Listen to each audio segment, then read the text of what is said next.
second letter, Yahweh Bet. In verse 1 says, the elder to a, in this translation, they wrote it as a name. However, it means a lady. It could be her name, which meant lady, right? It's possible, but that's the reason why it appears like that. The elder to a chosen Kuria and her children, to a chosen lady and her children. So obviously it refers to the chosen congregation, and her children could be seen like the many, as we see in Revelation 12. The virgin is the congregation of the few, and her descendants are the many. The elder to a chosen Kuria and her children, whom I love in truth, and not only I, but also those who have known the truth, because of the truth which stays in us and shall be with us forever. Right? The Ruach HaKodesh, Ruach HaEmet, given by Yahushua, the truth. So the elder to the chosen Kuria and her children, whom I love in truth, and not only I, but also all those who have known the truth, because of the truth which stays in us and shall be with us forever. How important the truth, which is absolute, but sadly in this society they claim it is not, that it is subjective. So they think that each person has their own truth, right? So there are people claiming to be animals, people, men claiming to be females, females claiming to be men. And like I said, I've seen people who identify as cats, who identify as, there was one who had it. Now they have emoji pronouns. Emoji pronouns. So, I mean, it is amazing what is happening nowadays with people and how confused, sadly, they are by following their own imagination and illusions and all of that, which society now is supporting. So it is growing stronger. So because of the truth which stays in us and shall be with us forever, thankfully, the truth which stays in us and shall be with us forever. Favor, compassion, shalom be with you from Elohim the Father, from Yahweh the Father, I would say. Once again, you see how it identifies the sovereign, then it should identify the Father. So favor, compassion, and shalom be with you from Yahweh the Father, and from the sovereign Yahushua the Messiah, the Son of the Father, in truth and love. Yahweh is love, which is something that John tells us, and John speaks a lot about. Yahweh is love, Yahushua is truth. And through our communion with them, we get the Ruach. And therefore, there are three things that are being asked here: favor, compassion, and shalom, like the Father, the Ruach, and the Son, who gives us the peace that surpasses all understanding. Through the Ruach, we receive compassion from the Father, for he paid for our sins. And by believing in Mashiach, we receive the favor from the Father. So favor, compassion, shalom be with you from Yahweh, the Father, and from the sovereign Yahushua, the Messiah, the Son of the Father, in truth and love. I rejoice greatly because I found some of your children walking in truth, as we received a command from the Father. I was talking to some of the brethren and just mentioning how beautiful it is that I'm gonna have the opportunity to go to Mexico and meet with you guys, most of you guys, or some of you guys, and many others who have followed the truth and the doctrine. And I'm just saying it because of this, because it will be amazing to go and to see everybody following the same doctrine and loving each other. And also it will be a time to really get to know you guys a bit better. So not to compare, but you know how when Paul would go and establish a congregation and then would go away and then just send letters and tell them, you should fix this, you should work on this, and I love this and that. I hope this time it will be something like that. Hopefully, um, most will be good. I hope everything is good in the sense that not to do any corrections or anything, but it will be wonderful to go and meet you guys and then for you guys to, after I leave, also continue in the word and growing stronger and stronger. So, like it's saying here, I rejoice greatly because I found some of your children, right? So, people that they have taught walking in truth. How wonderful to teach somebody and then meet people who were taught by that somebody and see those people following the exact same doctrine as you. Therefore, you know that that person that you taught and is teaching is doing a great job. I rejoice greatly because I found some of your children walking in truth as we received a command from the Father. And now I ask you, Kuria, not as though I wrote a fresh command to you, but that which we have had from the beginning, that we love one another. This is the key commandment that Yahushua, the beloved one, knows about and talks about and teaches. He focuses on love, Yahushua, which is key. And like I said, he knows about it because he was the beloved one. He was beloved by Yahushua. And now I ask you, Kuria, not as though I wrote a fresh command to you, but that which we had had from the beginning, that we love one another. And this is the love, and this is the love. Like, just in case somebody asks, so what do you mean by loving one another? How do I love? In case somebody wants to ask those questions, this is the love, that we walk according to his commands, that we walk according to his commands. This is the command, that as you have heard from the beginning, you should walk in it. You should walk in it. You should practice it. What? To love one another. And how do you show love? By fulfilling his commandments. Because if you don't lie, you're showing love to the person you're talking to. If you don't steal, you have love for the person uh, who you're not stealing from. If you don't envy, and everything else that has to do with the commandments. Pretty much when a test happens, pretty much in the sense of loving somebody else, like if you are tested by the flesh or whatever, in terms of loving somebody else, that's when you must focus on what is the commandment I should fulfill now. Because I feel like not acting with love. I feel like not loving at the moment. So maybe I'm being tested.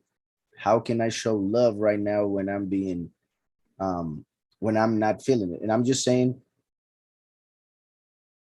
that since the key to fulfill the commandments is love, when we for some reason don't feel love towards uh, an act or a person, we should study ourselves and think why we're not feeling love. Perhaps we are being tested and we should rethink what we are feeling and control our feelings and emotions so that we actually show love as we are supposed to. Also, it is important that people understand what love is. It is to fulfill his commandments. It is not to um, fulfill every desire of another person, but the desire of Yahweh. It is not to worry and just take care of somebody else's emotions and feelings. It is not about that. It is about fulfilling the commandments. So when you tell a person the truth hurts. And sometimes they think that is not love because they are hurting. So they may say you are mean because you don't love me. You're not a believer because you made me feel bad. Why did you feel bad? Because I told you you were sinning, because I told you you were doing something wrong. That is love. Yet to them it's not, because they want to be told they are doing right even when they are not. Right? So I'm just saying that so that we don't fool ourselves, or we don't put somebody else's feelings on top of the commandments of Yahweh. And as a good example of that, in a way, is what we read yesterday in second Samuel chapter 2, when David was dancing before Yahweh and Michal told him that he was being he was embarrassing himself, and David answered in a very good way. He said, I'm going to do it again, and even worse, according to your view, your perspective. Because he was focused on pleasing Yahweh and fulfilling his commandments, not the commandments of his wife, right? He loved his wife, but he was not willing to put his wife on top of Yahweh. And because he loved his wife, he told her the truth, even though it might hurt. So, and also just want to make sure when you tell the truth to your wife, be very careful. And I'm just saying certain truths, of course, you should always tell the truth, but there are certain truths that they don't want to hear. So either don't say it, because it's better than to say a lie, or be very careful and very loving when saying that truth. And that is actually a good example, because since females represent the body, when we as the body, the congregation of Mashiach, are told certain things because of the flesh, which is part of the body, we may not accept it, like we were seeing in the previous chapter that we read from Philemon, unless it's being said with the perfect words. So as a husband should know how to speak to his wife when saying certain things that his wife might not take that well. And you know your wife, so you know what I'm referring to. So because many who are leading, okay, I went ahead. So, and this is the love, that we walk according to his commands. This is the love that we walk according to his commands. We are subject to him and therefore to his commands, just like the body to the head, female to the man, children to the female, etc. Well, etc. I think that's the end. So this is the command, that as you have heard from the beginning, you should walk in it. Because many who are leading astray went out into the world. Look, this is also important, I believe is key when it comes to the letters of John. He goes from one subject to the other. Like he focuses on mainly two subjects, which are opposites: the love of Yahweh and the fulfillment of his commandments through love, and then the Antichrist, the false Messiah, the spirit of error, which may people think that they have love, yet it is not love. They may think that they have the truth, but they don't know Mashiach. So that's why John is speaking about love and how you fulfill his commandments. But then again, he goes into the subject of those who have been leading astray, leading the congregation to the apostasy. Because many who are leading astray went out into the world, who do not confess Yahushua as coming in the flesh. Right now, I mean, this is important, the whole thing, of course, because we saw in the first letter of John that that is the spirit of the Antichrist.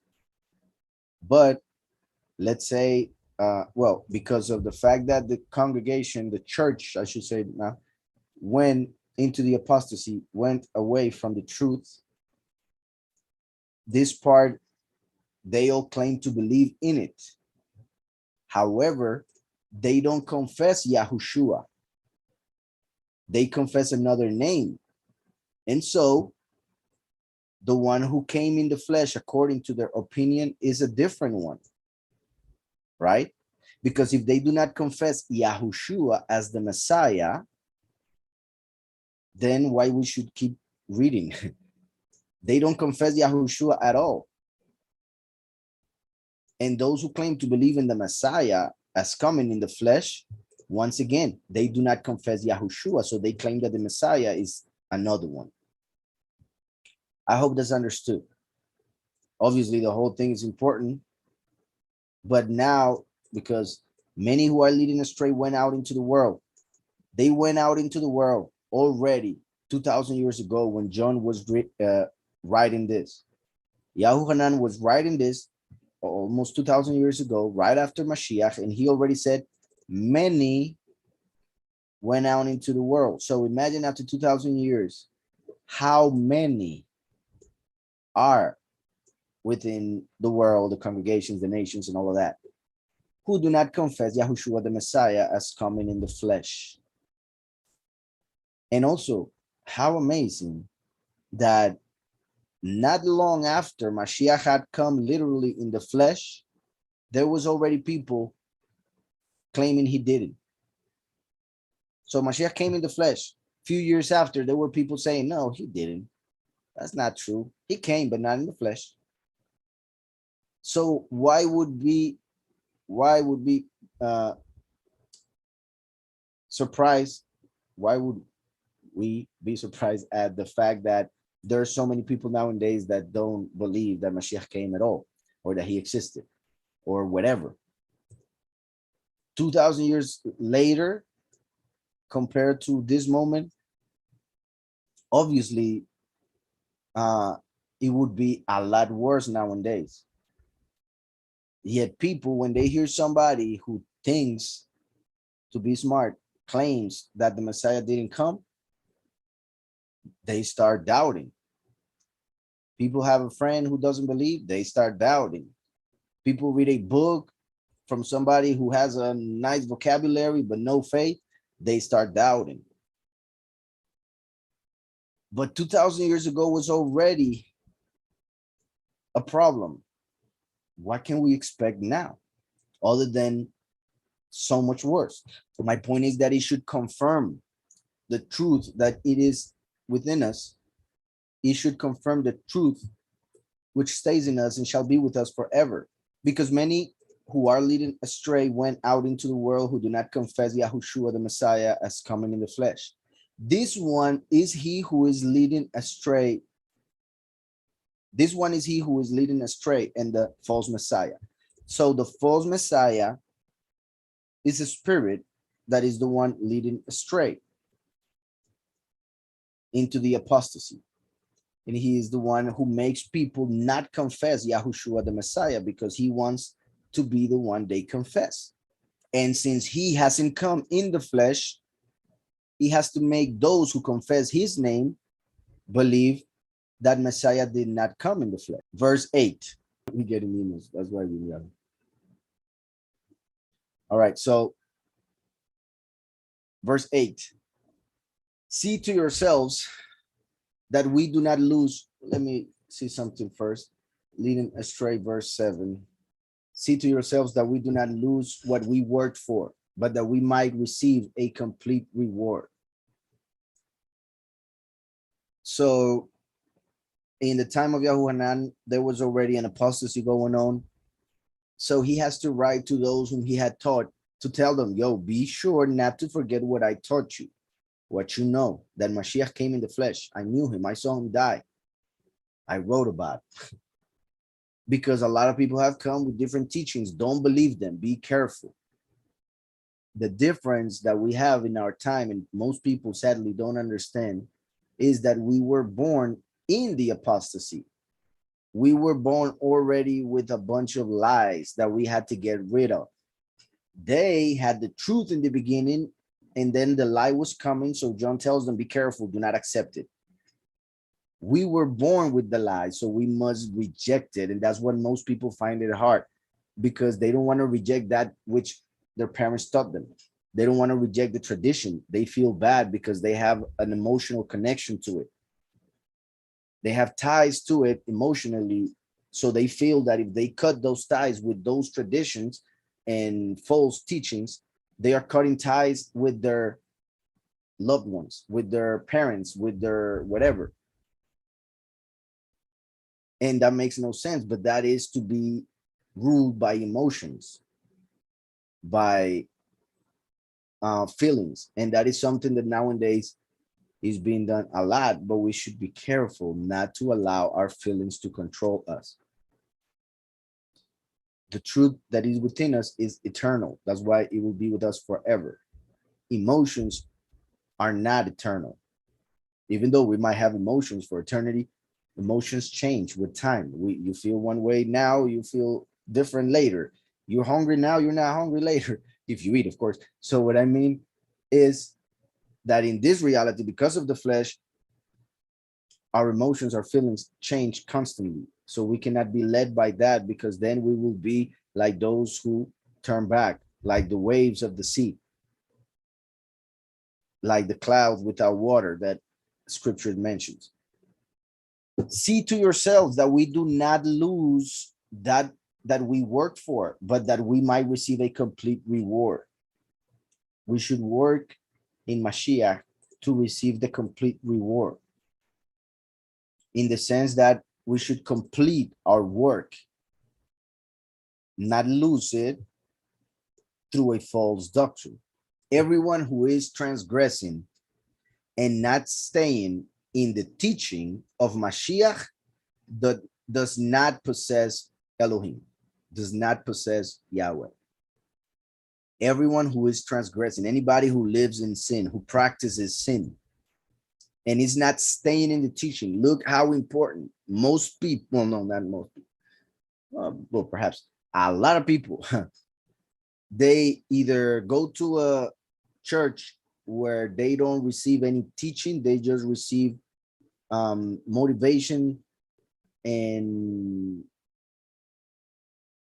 yeah, pretty much motivation. So they go to a church and they are motivated to continue, but not taught how to continue, not taught what are they supposed to do.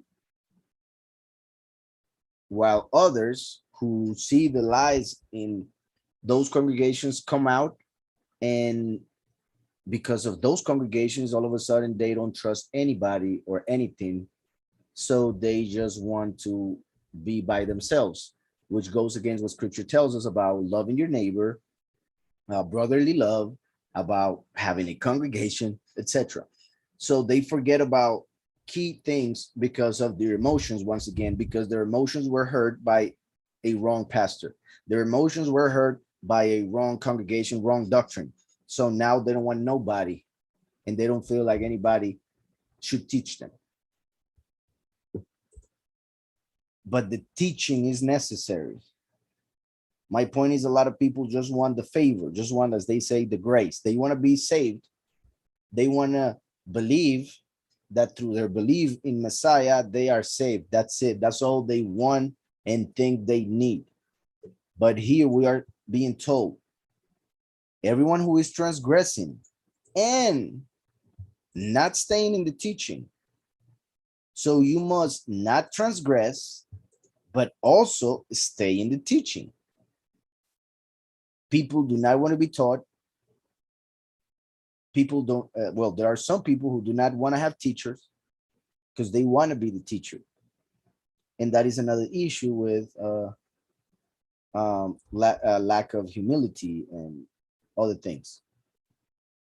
So everyone who is transgressing and not staying in the teaching of Messiah does not possess Yahweh. One who has Yahweh Elohim, he will not practice sin and he will seek the teaching. The one who stays in the teaching of Messiah possesses both the Father and the Son. How important. Everyone who is transgressing and not staying in the teaching of Messiah does not possess Yahweh. But the one who stays in the teaching of Messiah possesses both the Father and the Son. Look how it mentions two things to possess one, but then it mentions one thing to possess two. So those who are transgressing, they are obviously transgressing because they are not staying in the teaching. If they stayed in the teaching, they wouldn't transgress. So because of not staying in the teaching, they are transgressing, and therefore they do not have the Father Yahweh. But he who stays in the teaching and therefore doesn't transgress possesses both the Father and the Son, because he who has the true Father knows the Son, and those who know the Son come to the Father. So if you have one, you have the other, like a combo. Because if you claim to have the Father but don't have the Son, you are following a Satan, a fallen angel, falsehood. If you claim to have the Son, but you don't know his name or the name of the Father, you're following a different entity, a demon, false spirit, fallen angel.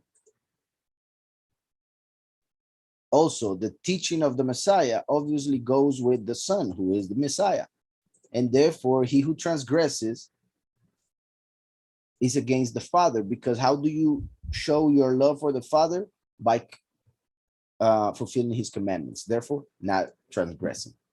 So the one who stays in the teaching of Messiah possesses both the Father and the Son. He has the spirit of the Father and the Son. Doesn't mean that the person owns the Father and the Son, right? I want to make that clear. If anyone comes to you, also just because of these words that are being used here, which is a word that is used when it comes to possession, right? Spiritual possession, demon possession. So a person who is demonically possessed, that person will transgress for sure, because that demon is looking to transgress, is looking to hurt that person and to feel pleasure through that flesh of the person. But in this case, if you have instead the spirit of the Father and the Son, that spirit which you possess will lead you to not transgressing and to the teaching of Messiah. It depends on the spirit which is within you, what you will be inspired to do. So if you are doing something that is wrong and you know it, is because you are being led by a false spirit. That should be obvious, but it is just to understand it and be aware of it. Once you are aware that you are being a slave to a certain spirit, that will give you more strength to look for the truth and become a sovereign of your own body in order to be able to choose to follow the Father through the Son. If anyone comes to you and does not bring this teaching, this verse is important. If anyone, no matter who, no matter what they claim they are, what titles they have, no matter how they look, if they can fly, no matter. If anyone comes to you and does not bring this teaching, do not receive him into your house, nor greet him. This is huge. And it is also, well, how can I put it? Because sadly, because the fact that we were born in the apostasy, we know a lot of people that do not have the teaching, even family members. So depending on the authority that you have over your house, who you can allow to enter and not to enter, and what you will be willing to go through by telling them that they cannot enter if that was the case. My point is that this can be an issue for some who do not live alone, or for those who have an entire family who does not believe in the truth. Obviously, I want to make clear that Yahweh is talking about those who have the spirit of the false Messiah and are completely against the Messiah. Most of the people that I'm referring to at the moment are just deceived. They don't even know what they're doing. They just think they're doing what is right. So it's a bit different, and therefore we should take that in account when judging who enters and who doesn't, who you allow to enter, if you have the authority to say enter or do not enter. But in the case of those who do not have the authority, always try to show who you are, who you follow, make everything clear when it comes to these type of people, and keep your distance from them. If anyone comes to you and does not bring this teaching, do not receive him into your house, nor greet him. You know how Jehovah's Witnesses, they go house by house? Do not receive him into your house. Like, check him at the door. Tell them your doctrine and see how they react. I love that too. A lot of reactions, different types of reactions. Nor greet him. This is important as well. If you know that somebody's wicked, don't give him a blessing. Don't give him shalom For there is no shalom for the wicked, right? So this is what he's referring to. So we got to be careful because we need to judge these words correctly according to the person we are talking to, because we must love our neighbor and even the enemy, right? We must love the enemy, but we should understand how this verse goes with loving the enemy as well. If you don't greet a person and that person asks you why you didn't greet him, you can use that opportunity to say, because we are different. You follow a lie, I follow Messiah. If you want to talk about it, let's talk about it. And then if you accept it, for sure, I'll give you every blessing in the world. But as long as you don't accept the Messiah, then why would I bless you with the Messiah whom you do not believe? Makes no sense. Do not receive him into your house nor greet him. For he who greets him shares in his wicked works. For he who greets him shares in his wicked works. Basically, if you know somebody who is wicked, does wickedness all the time, is transgressing all the time, is a sinner in every sense of the word, then keep a distance from him. Because if you greet him, you give him a hand and you become a friend to that person, pretty much, it is because you are like him or you want to be like him. And therefore you are sharing in his wicked works. It is like accepting or saying that that which he is doing, you agree with. So pretty much not greeting him or not allowing that person to enter your house would give him a sign that there is something different with you, and that if they want to know, they will have to change. If they want to, obviously they don't care about us, but my point is, there might be a person who wonders, why is he, who happens to be a believer in loving your neighbor, is a bit different with me? I'll ask, and that may become the way for him to be saved. For he who greets him shares in his wicked works. Having much to write to you, I did not wish to do so with paper and ink, but I expect to come to you and speak face to face so that our joy might be complete. The children of your chosen sister greet you. Amen. So this letter was straight to the point. There were a lot of people going around